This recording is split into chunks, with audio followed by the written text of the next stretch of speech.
कोल्हापूर जिल्ह्यामध्ये गर्भलिंग निदानाचं प्रमाण वाढत आहे। ग्रामीण भागामध्ये छुप्या पद्धतीने अशा चाचण्या करण्यात येत आहेत।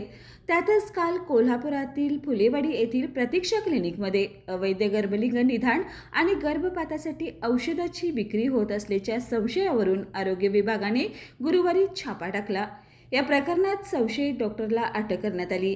वाढत चाललेल्या अशा प्रकारावर बोलताना राज्य महिला आयोगाच्या अध्यक्षा रुपालीताई चाकणकर म्हणाल्या, वस्तुस्थिती आहे, मात्र असं देखील दिसतंय की ज्यावेळी तुमचं मागच्या वेळी देखील असंच झालं होतं। तुमचा ज्यावेळी दौरा ठरला त्यानंतर एक 2-3 दिवसामध्ये काही केसेस झाल्या, काल देखील आपल्याकडे काही झाले। मग मधल्या काळामध्ये नेमकं काय होतंय ग्रामीण भागामध्ये, विशेषतः सर्रासपणे हे सगळं सुरू आहे?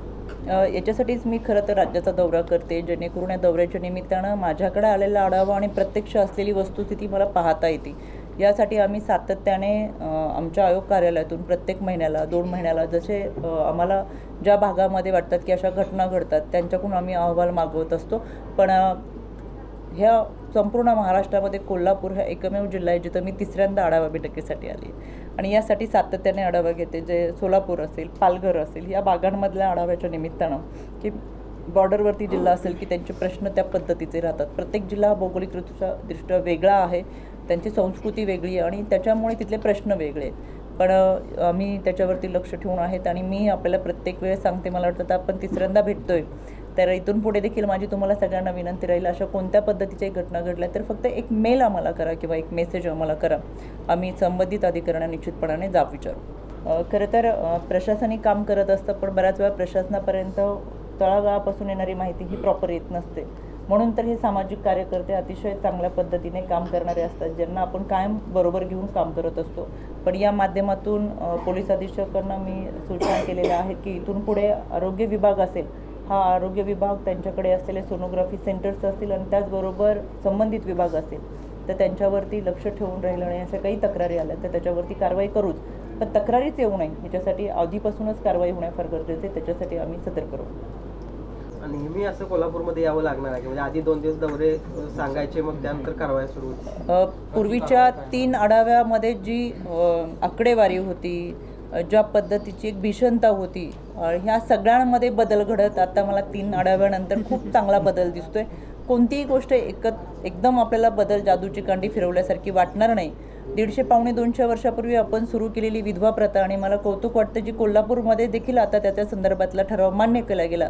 यासाठी 3 वर्षामध्ये आम्ही ग्रामसभेमध्ये हा ठराव मंजूर करून घ्यावा म्हणून कंपल्सरी केलं असलं तरी 72% ग्रामपंचायतीने ते मंजूर केलेत।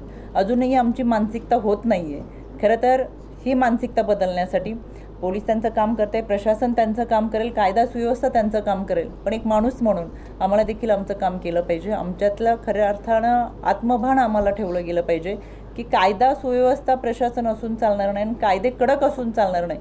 ज्यावेळेस जन्मदाता बाप मुलीवर बलात्कार करतो त्यावेळेस अंगावर शहारे येतात। कायदा सुव्यवस्था कायद्याच्या चौकटीतून आम्ही त्यांना फाशीच्या शिक्षेपर्यंत घेऊन जाऊ, पण तोपर्यंत त्या नात्याची वीण समजत नाही का, संस्कार समजत नाहीत का, नातं समजत नाही, मग माणूस आणि माणुसकी गेली कुठं हा प्रश्न पडतो। त्याच्यामुळे बदल हा जरूर घडेल, पण सुरुवात आता आपण आपल्यापासून करू, एकत्रितरित्या करू।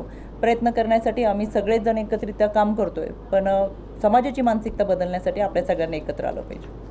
बाळ, फ्रीजमधून श्रीखंड काढ ना। आम्ही पूर्वी घरीच बनवायचो श्रीखंड, त्याची चवच वेगळी होती। आता काय सगळं रेडीमेड।